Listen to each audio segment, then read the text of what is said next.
Osnovno naoružanje srpske vojske, ali i svih drugih armija sveta, bio je brzometni top. Srpska vojska se odlučila za topove firme Schneider iz Krezoa i za njihov brzometni poljski top. Srpska vlada je nailazila na velike poteškoće da bi ostvarila tu kupovinu i ovo je priča o tome. Ovo je priča o topovskom pitanju.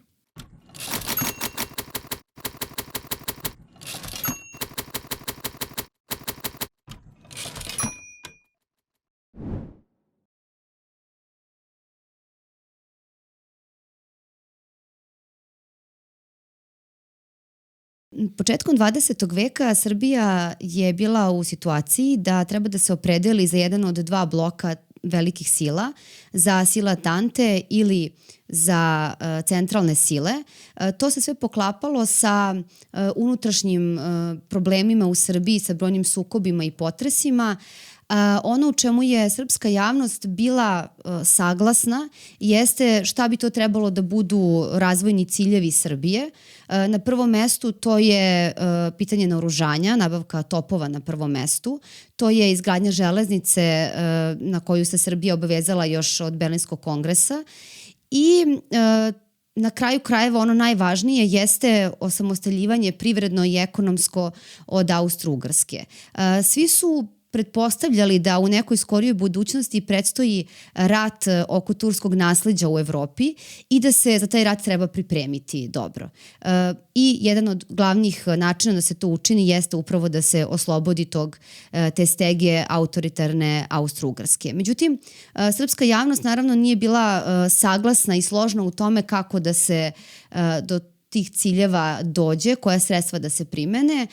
Na sve to 1903. godine dešava se majski prevrat, promjena na prestolu, dešava se to strašno ubistvo Aleksandra Obrenovića i Drage Mašin, tako da sada na vlast dolaze Karađorđević i kralj Petar. Sa ovim pitanjem naoružanja koje će biti aktuelno narednih nekoliko godina poklapa se i to pitanje koje nazivamo zavereničko pitanje, odnosno to pitanje šta će biti sa ljudima koji su izvršili atentat na kralja Aleksandra i na Dragu Mašin, koji su postali izuzetno moćni, koji su zauzeli jako važne i velike pozicije na dvoru i oko kralja Petra. I naravno bavit ćemo se dosta i radikalnom strankom koja će biti najuticajnija, najveća stranka ovog perioda, koja će doneti važne odluke i zapravo uspeti da se iskobelja iz svih ovih problema koji su se našli pred Srbijom početkom 20. veka. Da, pogrešno je uverenje da su Karađorđevići slepo gledali u Francusku.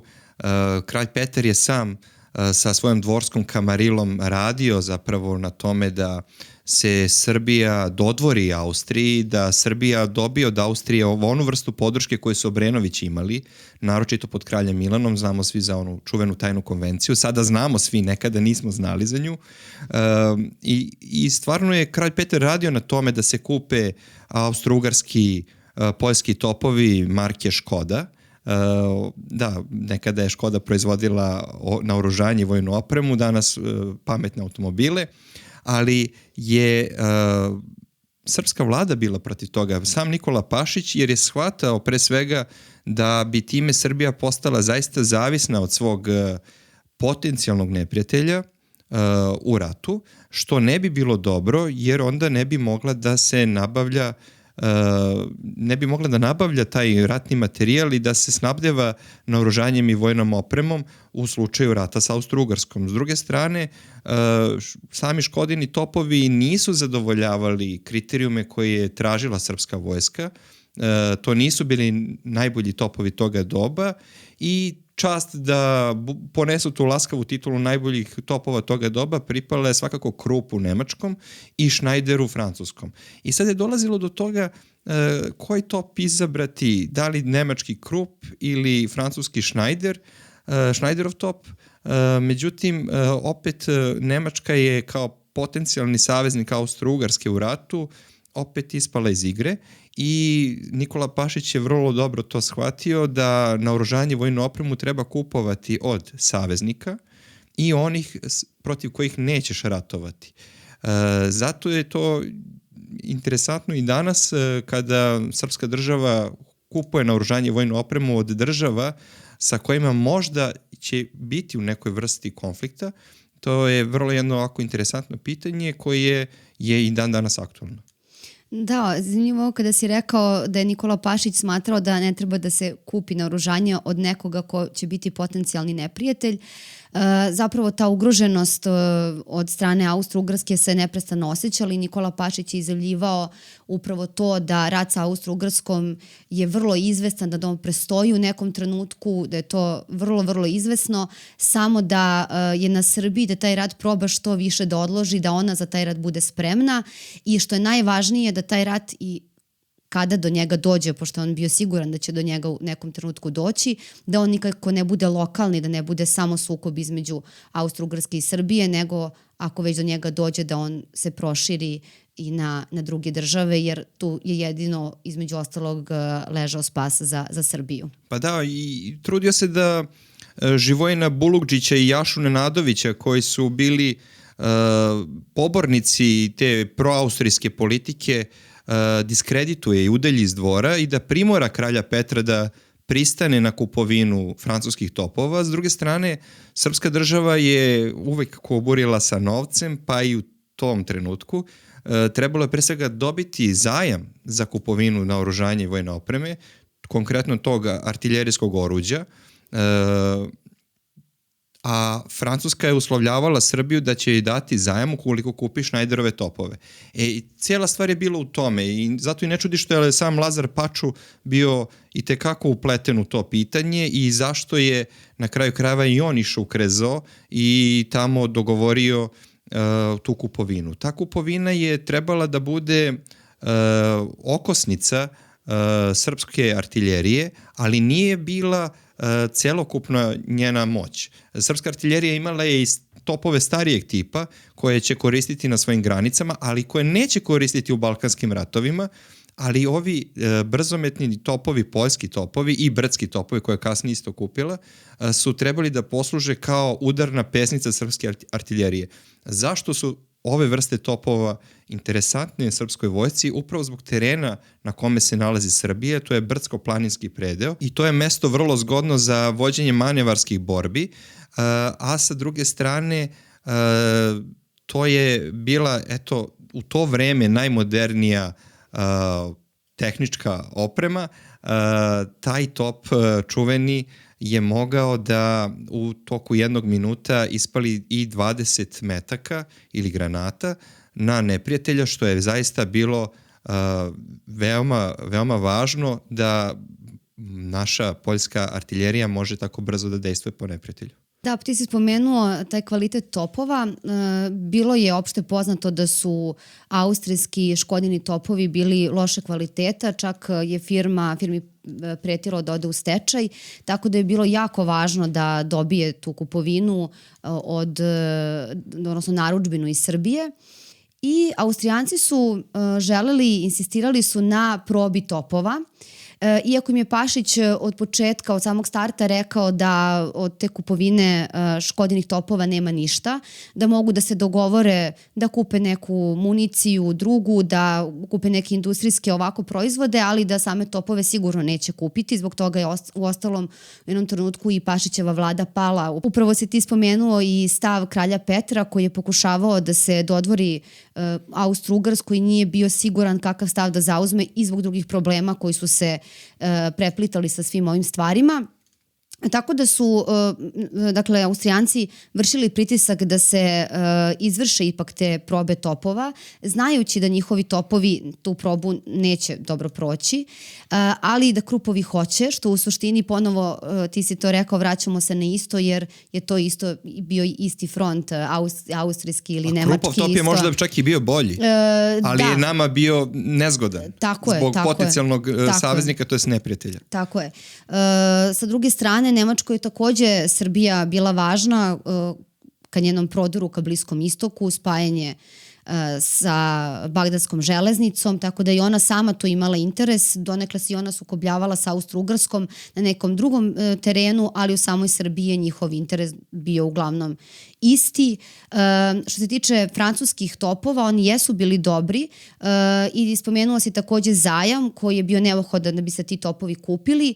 Osim toga, bio je neophodan zajam i za izgradnju železnice, tako da su se radikali, odnosno Pašić, zalagali da se ti zajmovi spoje za naoružanje i za železnicu, da se sprovede ta brza industrializacija, recimo za razliku od samostalaca koji su se jednom trenutku odvojili od radikala, koji su smatrali da industrializacija treba da bude sporija, da se sprovede u nekih narednih 10-15 godina kao i sama železnica, dok su radikali govorili da za to nema vremena, da čak će da postoji pretnja da će Austro-Ugarska zaobići Srbiju, da će Srbija ostati jedno slepo crevo ukoliko se ne poveže železnicom, da će Austro-Ugarska zaobići preko teškog terena Bosne ili Novopazarskog Sandžaka, ali u svakom slučaju postojala i takva neka mogućnost. Ali važno je spomenuti to da je francuski zajam bio vrlo nepovoljan i u trenutku kada Nikola Pašić uspeva da sa Francuskom sklopi ugovor o zajmu, gde će deo tog zajma otići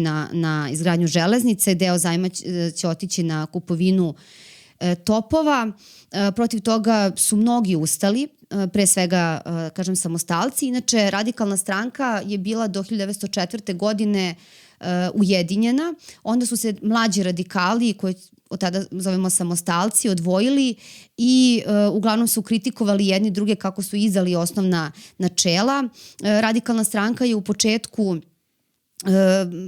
uglavnom zastupala interese siromašnijih građana, trgovaca, zanatlija, seljaka, dok u ovom periodu o kojem mi već govorimo, početkom 20. veka, su oni zastupali interese krupne buržoazije, za razliku od samostalaca koji su u tom smislu ostali dosledni ovim nekim drugim načelima i osnovama. Tako da su oni kritikovali sada radikale za taj zajam koji je bio vrlo nepovoljan, jer Austrijanci jesu činjenice dali povoljniji zajam, ali svi su znali, čak i javnost u Srbiji, narod je znao da je to značilo ponovo vraćanje na političku i ekonomsku zavisnost od Austro-Ugarske i to nikome nije bilo drago, bez obzira što je sam zajam bio povoljniji. Sad, da se vratim kratko ti si spomenuo tajnu konvenciju na početku, odakle uopšte odakle kreće ta priča o zavisnosti od Austro-Ugarske.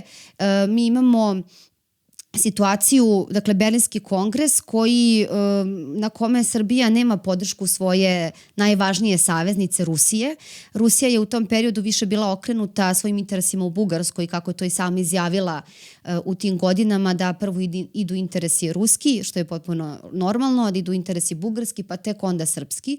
Tako da je Srbija znala, to je njen predstavnik na Berlinskom kongresu, koji naravno nije bio prisutan u samim dogovorima, jer se još uvek nije bila nezavisna država, ali je morala zato da obezbedi podršku neke velike sile, tako da Rusija u tom trenutku to nije mogla da bude i nije želela da bude u takvoj meri u kojoj je Srbiji to bilo potrebno i prosto kralj Milan je morao podršku da nađe na drugom mestu, to je pronašao u Austro-Ugarskoj i tom tajnom konvencijom Srbija se obavezala, Austro-Ugarska i Srbija su se jedna drugoj obavezale da se međusobno neće napadati. Sklopili su trgovinski sporazum koji je po Srbiju bio nepovoljan u tom smislu da Srbija nije mogla da ponudi nikom drugom bolje uslove nego što bi ponudila Austro-Ugarskoj i ta zavisnost je ležala u tome što je 90% srpskog izvoza sirovina išlo u Austro-Ugarsku i što ukoliko bi se ta granica zatvorila i taj izvoz zatvorio, srpska privreda i ekonomija bi bila u velikom problemu, kao što jeste bila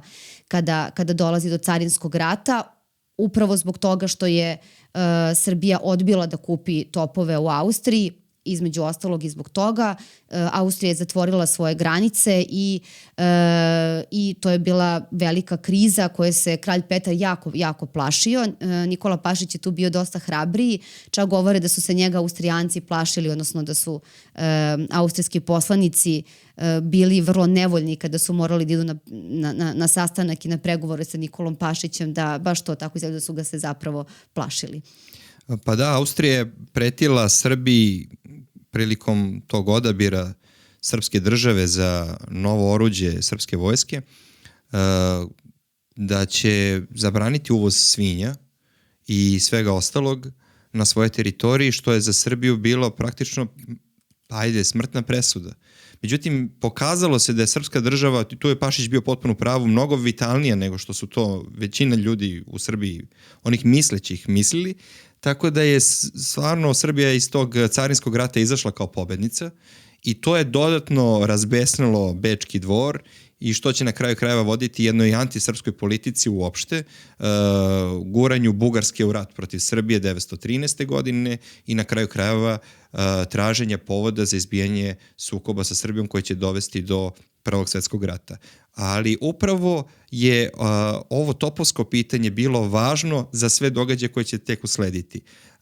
Zahvaljujući svojoj dobroj artiljeriji, koja je u to vreme bila kraljica bojnog polja, srpska vojska odnosi one blistave pobede u Prvom i Drugom Balkanskom ratu, ali i na početku Prvog svetskog rata, kada tuče zaista mnogoljudniju i bolje opremljenu, bar se tako mislilo, austro-ugarsku vojsku. Srpska vojska je zapravo prva saveznička vojska koja je odnela prve savezničke pobede u tom ratu i zaista moramo da pohvalimo odluku Nikole Pašića, o kome možemo misliti i crno i belo, da izabere upravo te francuske Schneiderove topove od 75 mm za novo oruđe srpske vojske. Naravno, to nisu bili jedini topovi koje je srpska vojska izabrala, oni su izabrali i brdske topove koji su imali nešto kraću cev i nešto manji domet. Zapravo bili su lakši i zato su bili interesantni srpskoj vojsci jer su mogli da se nose preko planina i brda i upravo će ti brdski topovi biti jedno od oruđa srpske vojske koje je srpska vojska preko albanskih gudura prenela do Krfa.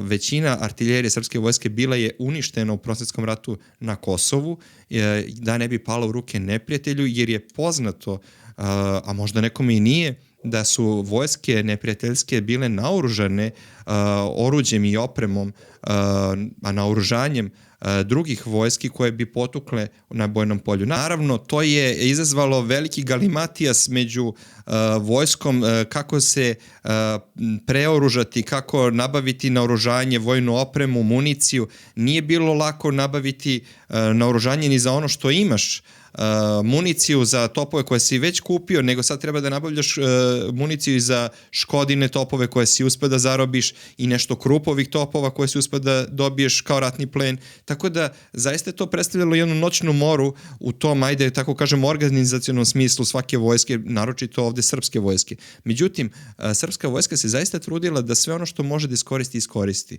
Tako da ne čudi to što je i srpska vojska imala pored puški i berdanki, imala je i Mauzerove i Kokinke, tako da zaista jedna šarenolika opremljenost i naravno najbolje naoružanje i vojnu opremu dobili su oni koji su bili prvog poziva, a najgoru oni treće pozici koji su trebali zapravo da posluže kao pomoćne jedinice, pomoćne trupe. Ispostavit će se u toku samog rata da je čitava srpska vojska pa i čitav srpski narod dao ogromne žrtve i tako da nemamo tu one koji su više zaslužni i one koji su manje zaslužni. Zaista u tom trenutku, u tom svetskom sukobu srpska država, srpski narod, srpska vojska su se pokazali zaista kao svetli primer kako se brani otadžbina. Da, Nikola Pašić je baš to i rekao da zna da će Srbiju ceniti njeni prijatelji, a i njeni neprijatelji onda kada ona bude vojnički snažna i organizovana. I to je ono što je on radio tih godina nakon dolaska na vlast. Njega su opisivali kao čoveka čvrste volje, velike energije i govorili su da on zapravo uživa u tim velikim izazovima i teškim pitanjima i da je ovo što je bilo stavljeno pred njega da reši, da se izbori za ovo, da je on na neki način u tome i uživao. Zanimljivo je spomenuti uopšte situaciju u kojoj se Austro-Ugarska u tom periodu nalazi. Ona je bila nekada jaka kolonijalna sila, međutim u ovom periodu o kojem mi govorimo ona je to prestala da bude i ona nema prekomorske kolonije, prekomorske teritorije iz kojih može da crpi sirovine i bogatstvo i ona je u tom smislu zainteresovana za prostor Balkanskog poluostrva, da se tu širi, da taj prostor eksploatiše i zato ona u okviru tog istočnog pitanja i rešavanja pitanja da li će Osmansko carstvo opstati, kako i šta će biti sa tim teritorijama ukoliko ne opstane, govorila da ona treba da zameni tursku vlast, da ona treba da civilizuje Srbe i druge narode, ali pre svega Srbe kao njen najveći neprijatelj na tom prostoru, plašeći se naravno njene uloge i među Slovenima koji žive na prostoru Austro-Ugarske, plašeći se Srba koji žive na prostoru Bosne i Hercegovine, govoreći da su oni živeći sa Turcima postali i fizički i mentalno bolesni i zaostali i da sada je njena civilizatorska misija da to ispravi. Tako da je to bio neki put koji je Austro-Ugarska zamislila kojim treba ići i to je naravno srpska javnost vrlo dobro prozrela, shvatila i želela protiv toga da se bori. A zapravo je pravi problem nastao tu što je Beč bio svestan toga da od Beča do Istanbula nema većeg naroda nego srpskog naroda i zato je on predstavljao problem. Bilo koji drugi narod da je bio na tom mestu predstavljao bi takođe problem, međutim nije, tako da su se Srbi tu isprečili kao problem, a s druge strane ta slobodarska tradicija i ta državotvornost koju je gajio srpski narod, sećujući se svojih slavnih predaka, zaista je smetala Beču. S treće strane, Beograd i Srbija su kao Pijemont okupljali sve južne Slovene i svi su sa nadanjem gledali na Srbiju očekujući i iščekujući svoje oslobođenje. To možemo da vidimo od Vardara do Triglava. Ono što je interesantno jeste da je srpska država zaista, doduše malo i nevoljno, na sebe preuzimala tu ulogu, plašeći se pre svega moćne Austro-Ugarske. Srbi se nisu toliko plašili Osmanskog carstva. Oni su znali da je to bolesnik na Bosforu. Oni su znali da je to carstvo pred izdisajem. Međutim, za Austro-Ugarsku se tako nije mislilo. Oni su znali da je Austro-Ugarska tamnica naroda, ali su mislili da ima mnogo više snage i mnogo više životne snage da prevaziđe unutrašnje probleme. Naprimjer, to je država u kojoj se u suštini lepo živelo.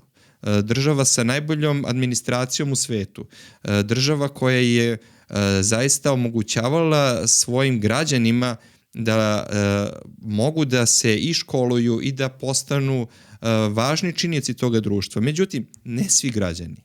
Bosna i Hercegovina zaista su u toj državi bili posmatrani kao neka afrička kolonija i zaista su se prema stanovnicima te oblasti tako ponašali. Sve što možemo da vidimo da je Austro-Ugarska ostala u Bosni i Hercegovini jeste bilo u svrhu njene kolonizatorske misije, a ne u svrhu emancipacije stanovništva toga područja.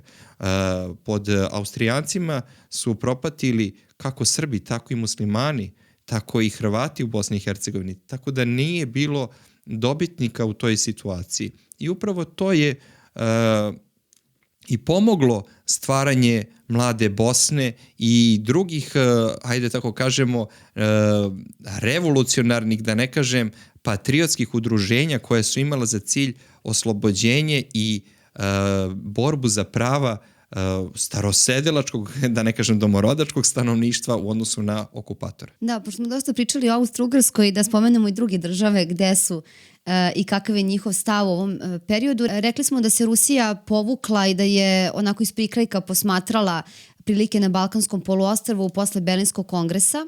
Inače, kada se spomenuo Bosnu i Hercegovinu, to da dodam da je na Berlinskom kongresu Austro-Ugarska dobila pravo da okupira Bosnu i Hercegovinu i da je to i potvrđeno na tajnoj konvenciji, a da je kralj Milan dobio dozvolu, kasnije i Pašić je to potvrđivao da se Srbija širi ka jugu, ka Makedoniji i da Austro-Ugarska protiv toga neće imati ništa. Barem nezvanično. Barem nezvanično, da, ali su svakako optuživali i kralja Milana, kasnije i Pašića, da je tako zapravo zamenjena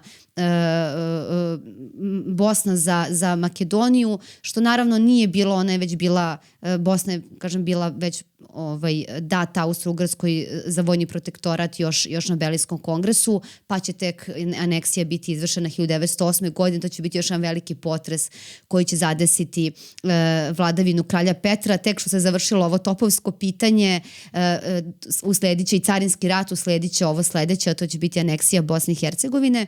A samo Milanu su branili da okupira Novopazarski Sandžak, da uđe na Kosovo, ne daj Bože Makedoniju, tako da oni su igrali jednu dvostruku igru koju je srpska srpske vlade su zapravo to vrlo dobro prozrele, ali u nemogućnosti da se suprostave tome, jednostavno morali su da ćute i morali su da čekaju pogodan trenutak. Austro-Ugarska je bila u pravu kada je shvatala da je Srbija njen neprijatelj.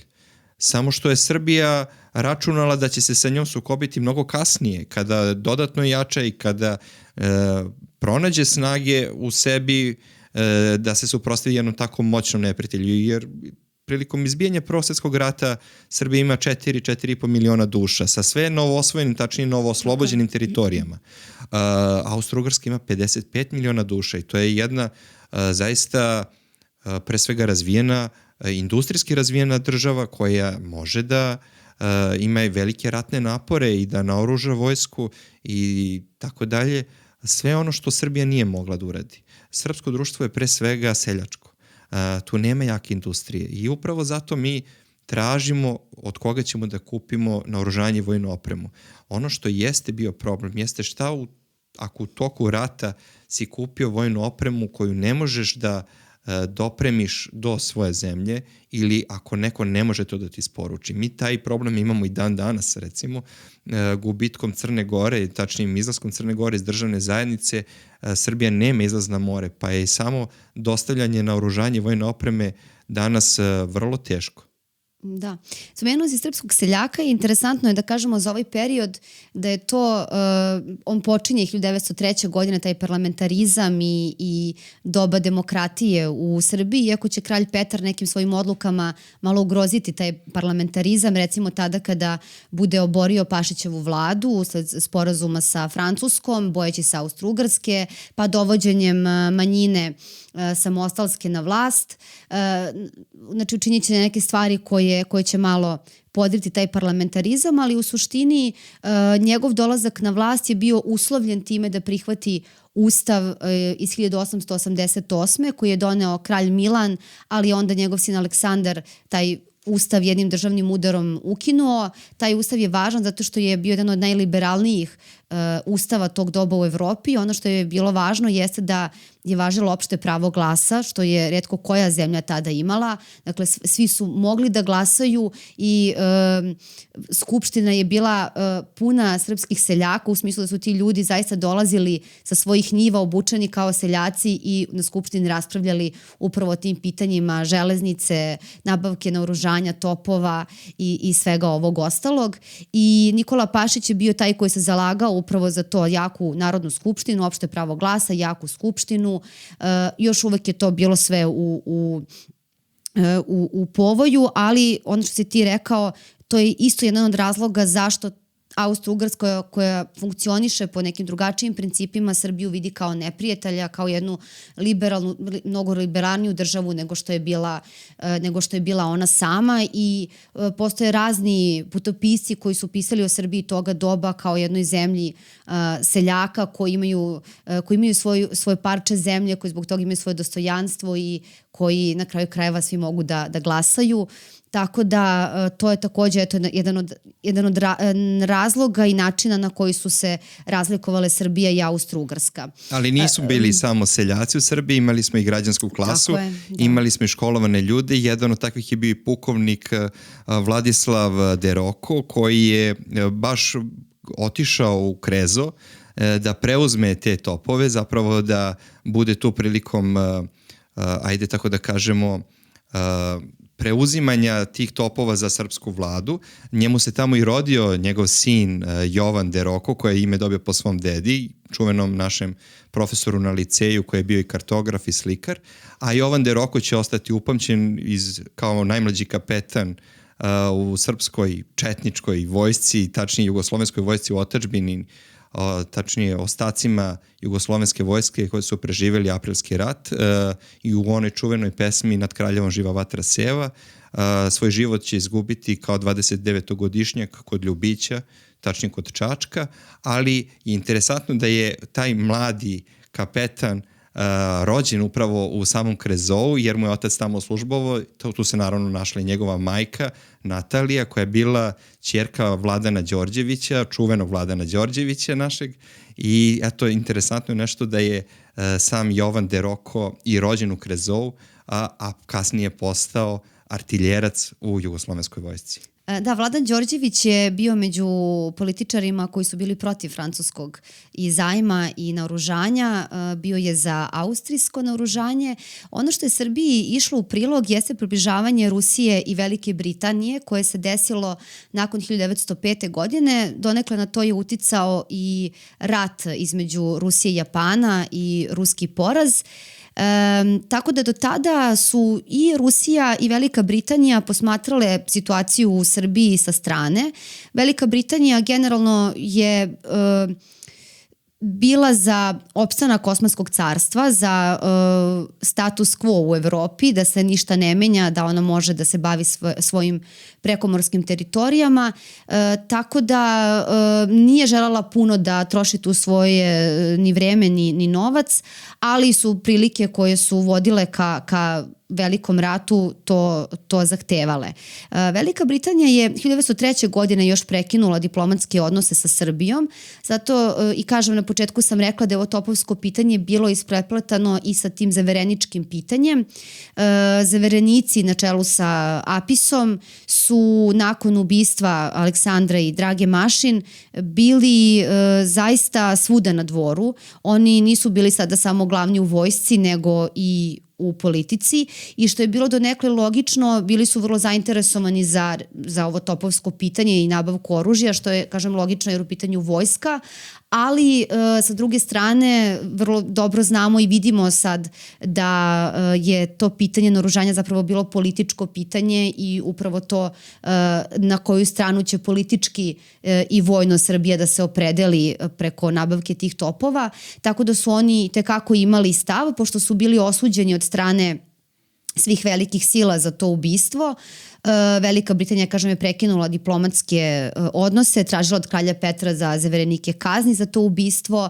Tu malo ima i onog rasističkog stava da su Srbi divljaci koji su tako na taj način ubili svog vladara, iako atentati su bili nešto što je bilo svakodnevno i normalno skoro pa normalno. Pa skoro normalno to vreme, nisu Srbi po tome bili ništa drugačiji. Ono što jeste bilo možda uznemirujuće za pročitati i videti jesu zaista način na koji su Aleksandar i Draga Mašin stradali i ta količina metaka, udaraca, posekotina koje su oni imali po svojim telima, koje je ukazivala na neki veliki bes i zločin i na kraju to bacanje.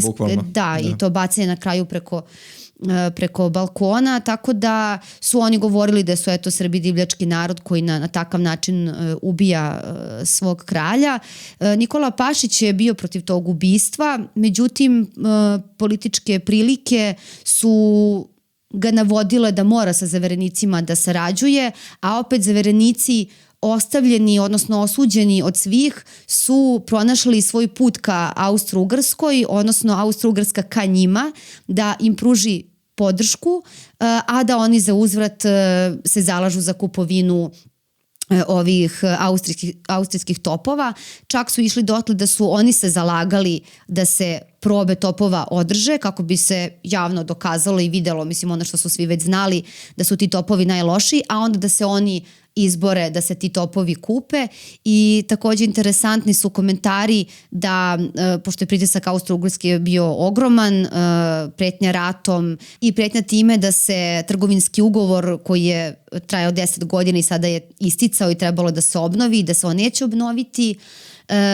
Sve te pretnje su ukazivale na to da Srbija je pred nekim svršenim činom i da ona mora da naruči te topove, pa su se onda ljudi sami smejali na svojoj muci govoreći da kupimo te topove, pa makar morali da ih bacimo u Savu, a onda su drugi odgovarali da zašto bi ih kupovali, da moramo da stavljamo Austrijance u trošak da dopremaju te topove, a onda smo mi u problemu, trebali da ih bacamo u Savu, lepo da platimo taj danak koliko traže i da kupimo topove topove gde treba i gde želimo. Tako da i nakon te odluke i pobede Nikole Pašića da se topovi kupe u Francuskoj, protiv njega se podigla opozicija koja je izašla na ulice, skupili su se na terazijama, studenti su podržali samostalce protiv Pašića, uzvikivali su dole Pašić, dole zajam, a onda je održan i taj protest koji su vodili radikali, na koji su uzvikivali živeo Pašić, dole Škodić i tako dalje. Međutim, ti si spomenuo bitku kod Kumanova i mnogi drugi gde su ti topovi bili jako važni i suština jeste u tome da kada su oni zatrebali, kada su bili najpotrebniji, niko se više nije sećao tih sukoba, a zapravo Nikola Pašić možda u tom trenutku malo priznanja dobio za taj uspeh koji je uspeo da izdejstvuje uprkos i zaverenicima koji su puno problema pravili, koji su pritiskali kralja Petra, kojih se on na kraju krajeva i bojao, jer oni su ubili prethodnog kralja, doveli su njega na vlast, sve je to trebalo nekako usaglasiti, pritiska sa strane, velikog pritiska Austro-Ugrske, na sve to francuski zajam koji je bio, Francuzi su ponudili vrlo nepovoljan zajam, tako da je Pašić sa kraljem Petrom ti njihovi sastanci su bili mučni i za jednog i za drugog, čak možda mučniji i za kralja Petra. Kralj Petar je nekoliko puta pokušavao da Nikolu Pašića ukloni, što naravno se ispostavilo da nije moguće. Nikola Pašić je, ti si to isto negde spomenuo, sjajno razumeo prilike, sjajno predvideo neke stvari koje će se dogoditi i niko u Srbiji u to vreme, iako je bio možda obrazovaniji od njega, nije mogao da na taj način sagleda sve okolnosti, unutrašnje i spoljne, i da reaguje na pravi način. Dotle je i Pašić išao da je govorio kralj ili će pristati na ovo ili će morati da abdicira. Da, Pašić je svakako jedna monumentalna ličnost naše istorije, kako god ga doživljavali, pozitivno ili negativno. U ovom slučaju on je zaista pozitivno postupio, a kralja Petra često zaista predstavljamo kao jednog divnog vladara, nepogrešivog, koji je radio isključivo u interesu svog naroda, što nije uvijek bio slučaj. Što se ovog topa tiče, vrlo interesantan je zato što se on pojavljuje u našem čuvenom filmu Marš na Drinu, gde možemo da vidimo jednu bateriju artiljerijsku koja ratuje protiv neprijatelja na Ceru. Ono što je interesantno jeste da je taj top na filmu zaista prikazan lepo, iako tu postoje neke male, tehničke pogreške prilikom snimanja filma, ali interesantno je to da je zaista prikazano kako su ti ljudi koji su obsluživali tu bateriju živjeli, kako su provodili vreme i kako se zaista ratovalo u to doba. Ono što je važno jeste razumeti koliko je ljudi bilo potrebno da se obsluži jedan top. Jedan top ili ti, ajde tako da kažemo, jedno to oruđe je obsluživalo 6 ljudi. To nije mala stvar. Sa druge strane, trebalo je proći tu obuku. Trebalo je naučiti kako da se podese nišanske sprave, kako da se izračuna koliko je neprijatelj daleko. To se lepo vidi u samom filmu kada oni na 5100, 5200 metara traže tu neprijateljsku haubicu. Inače, kad smo već kod haubice, da jednostavno razjasnim neke stvari, to vidim da je često zabuna šta je top, šta je haubica, šta je merzer, šta je minobacač.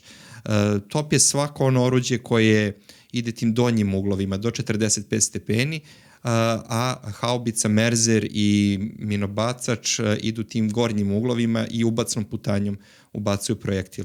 Tako da je to, mislim, ukratko. Tako da je to zaista ovako interesantno prikazano na filmu i mislim da je to jedan od naših najboljih ratnih filmova ikada. Sa druge strane, istakao bih to da je nabavka topova vršena u više navrata.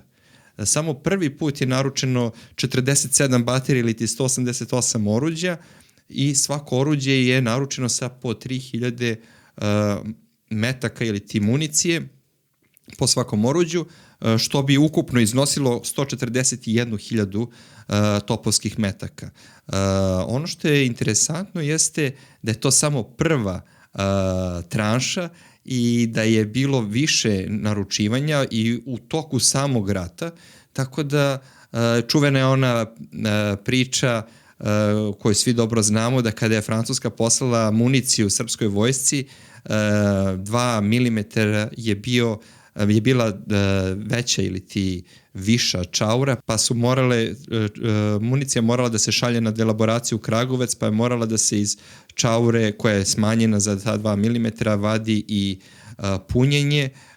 To punjenje je bilo, u početku je sam Schneider imao taj svoj čuveni ajde tako da kažemo Schneiderit, a kasnije korišćen TNT, tako da zaista je važno shvatiti da nije to bilo samo tako uzmi i pucaj, da je to zaista jedan ozbiljan bio proces i da u artiljeriju nije mogo da ide svako, da su tu birani najvispreniji mladići koji su pokazali se, prilikom vojne obuke kao najsnalažljiviji, najokretniji i da je zaista bila nemala stvar ući u artiljeriju. Zato ima ona čuvena pesma Jeremija pali topa, zatresla se sva Evropa. Zaista artiljerija srpska je bila u srpskom narodu doživljavana kao jedna elita, pre svega tehnička, dok je konjica to trebalo da predstavlja neku vrstu klasne elite u tom seljačkom društvu.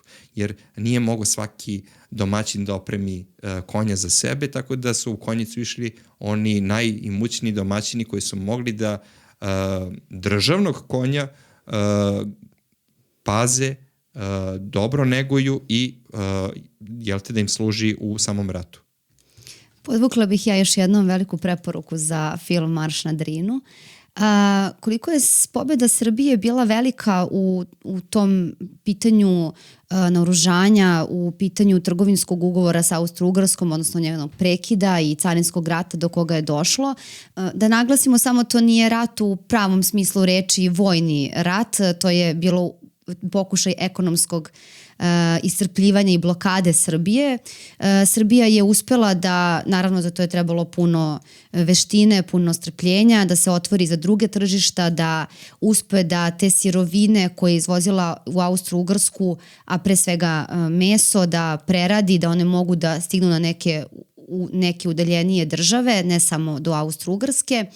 I koliko je to pobjeda bila velika, pokazuje recimo i osnivanje brojnih fabrika, recimo u periodu od 1873. do 1903. imali smo negde oko 144 manja neka preduzeća, odnosno fabrika. U periodu od 1906. pa nadalje, posebno posle 1911. gradi se mnogo više fabrika, bilo je preko 280 mnogo većih preduzeća, bilo je mnogo više fabrika, pivara, fabrika mesa, tekstila, prerada kože, cementa i mnogih drugih. Pašić i radikali su bili u pravu kada su govorili da je neophodna brza industrializacija, jer je već industrijska revolucija i sav taj napredak koji je ona donela zaista pravio veliku razliku između zemalja koje su bile razvijene i one koje nisu bile razvijene, tako da je industrializacija zaista bila neophodna, gradnja železnice takođe.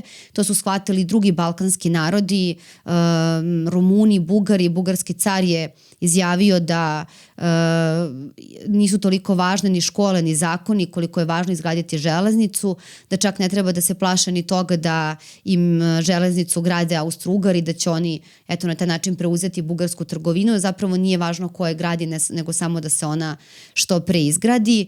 U Srbiji nije bio takav stav u pitanju Austro-Ugarske, dakle bilo je bitno ko će da je gradi, ali je očigledno bila shvaćena ta važnost, bar od strane vodeće stranke, važnost železnice i u suštini puno se nakupilo toga što je trebalo raditi u tom periodu i nabavka oružja i izgradnja železnice. Na kraju krajeva i Beograd je u tom periodu sređivan, sam centar grada po ugledu na Pariz, kaldrme, malo pre toga stigao je i tramvaj u Beograd, električno osvetljenje po ulicama, kućama, tako da je dosta toga građeno i trebalo je dosta novca ili kako bi jedna pesma iz tog vremena rekla, sve se treba, a para se nema, tako da su zajmovi zaista bili neophodni. Osim što je taj top kod nas zaista proslavljen i u pesmi i u kolektivnom sećanju, on je zaista proslavljen i u Francuskoj i u drugim državama gde je Francuska izvozila taj top. Recimo, Amerikanci su taj top od 75 mm na kraju i stavljali u Drugom svetskom ratu na svoje avione, tako da je služio i nekoj drugoj svrsi. Svakako nije bio oruđe koje je tako lako zaboravljeno, korišćenje i u Drugom svetskom ratu i zaista je postao sinonim za tu, ajde slobodno tako kažemo, poljsku artiljeriju. Ono što je važno istaći jeste da kada su granate tog topa u pitanju, one su bile i razorne i parčadne. Pojavom mitraljeza koji je sve više uzimao ulogu na modernom bojištu, nabavka mitraljeze za srpsku vojsku takođe predstavljala veliki izazov i naravno veliki finansijski trošak, ali je svakako u mnogome doprinela da se na bojnom polju ostvare neke pobede. Ono što je važno, treba istaći i to da srpska vojska na Solunskom frontu od francuske vojske opet dobija naoružanje, vojnu opremu i da Francuzi ne beže od toga da svoje najmoćnije topove stavljaju upravo na teren gde je srpska vojska, polažući nade i verujući u snagu srpske vojske i srpskog oružja i srpskog baratanja tim oruđem, da će upravo srpska vojska odlučiti sam ishod, ako ne ono čitavog rata, ono barem tog bojišta na Balkanu i tako će se i pokazati da su bili Francuzi u pravu. Srpska vojska će probiti Solunski front, ona će naterati neprijatelja u gonjenje i postoji ona čuvena priča da francuska konjica nije mogla da stigne srpsku pešadiju. To je zaista bilo tako. Srbi su zaista poletili u svoju otadžbinu i nezaustavljivo gonili neprijatelja, pa je tada nastala ona priča koja pokazat će se je malo verovatna, da je i sam kajzer Wilhelm izjavio da je 60.000 srpskih vojnika odlučilo ishod rata i da je to sramota za centralne sile. Ja ću samo da dodam da Francuzi nisu tako puno verovali u Srbiju na početku ove priče. Oni su bili vrlo sumnjičavi da li je vredno ulagati u Srbiju, da li će se to isplatiti, pa su čak u početku predlagali Austrijancima i Njemcima da podele taj zajam, pa čak i ponudu naoružanja Srbiji. Nisu bili tako sigurni kao recimo Austrijanci da je to za njih dobar posao. Ono što jesu bili sigurniji, sigurno jeste da je to politički važno, jer je prostor Balkanskog poluostrva bio jedini prostor u Evropi koji još uvek nije bio opredeljen za neki od dva bloka velikih sila, tako da u tom smislu je bio važan naravno i silama Antante i centralnim silama, ali kažem Francuska, njene banke koje su pod pritiskom, u suštini to nije samo važilo za Francusku nego i za Austriju i druge, banke su pod tim nacionalnim pritiskom sarađivale sa državom, ali kažem i same banke i sama francuska vlada nije u početku bila sigurna da li je sve to sa Srbijom isplativo, ali eto ispostavit će se da je bilo i na kraju krajeva i Bugari su takođe kupovali topove od Francuza, tako da bi ta kupovina austro-ugarskih Škodinih topova zaista bila jedna velika politička i vojna kapitulacija Srbije i sreća što se tako nešto izbeglo veštom politikom tadašnje vlade. Koliko ja vidim, u Srbe jedino verovao, i tačno u Srbiju, ruski car Nikolaj II, koji je zapravo i naterao Francusku i Veliku Britaniju da postanu nevoljne saveznice Srbije. Velika Britanija je bila nevoljnija od Francuske, ali nisu zaista zapadne zemlje doživljavale Srbiju kao nešto važno i zbog čega treba ratovati protiv Nemaca i Austro-Ugara. Međutim, Rusi su zaista zapretili sklapanjem separatnog mira ukoliko se Srbiji ne pomogne kako treba. Naročito je bilo važno kada se srpska vojska preko albanskih gudura probijala do mora da se omogući srpskoj vojsci da se preveze do ostrva Krf. Naravno, tek onda kada je ruski car zapretio separatnim mirom sa Nemačkom, onda su saveznici izašli u susret preživelim vojnicima srpske vojske i smestili ih na ostrvo Krf.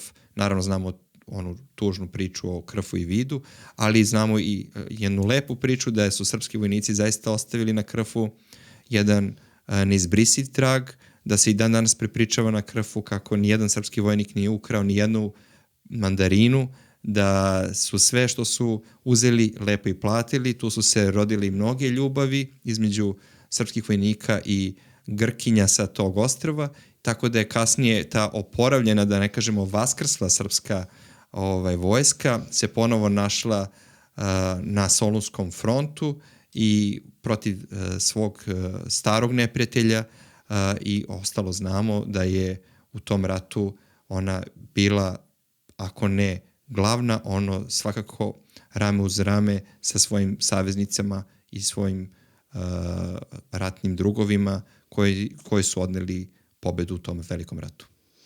Ja bih samo dodala, kada smo kod Rusije, to da ona jeste bila podrška Srbiji u samom ratu, međutim, u prilog tome koliko se Srbija nalazila početkom 20. veka u teškoj situaciji, govori to da su se 1904. godine upravo sastali Nikolaj II. I Franc Jozef i tada su se dogovorili šta će biti njihove interesne sfere i tu je Srbija potpala pod interesnu sferu Austro-Ugarske, dok se Rusija odlučila za Bugarsku i za Rumuniju. Tako da je to jedna okolnost koja je bila za Srbiju otežavajuća i za samog Nikolu Pašića koji je bio od jednih optuživan, od drugih hvaljen da je rusofil i zaista se nadao velikoj podršci Rusije. Ona u ovom periodu ovih nekih odluka nije bila dovoljna, to će se kasnije promeniti, ali eto samo da ali zapravo Rusi nisu bili iskreni kao ni Austro-Ugari.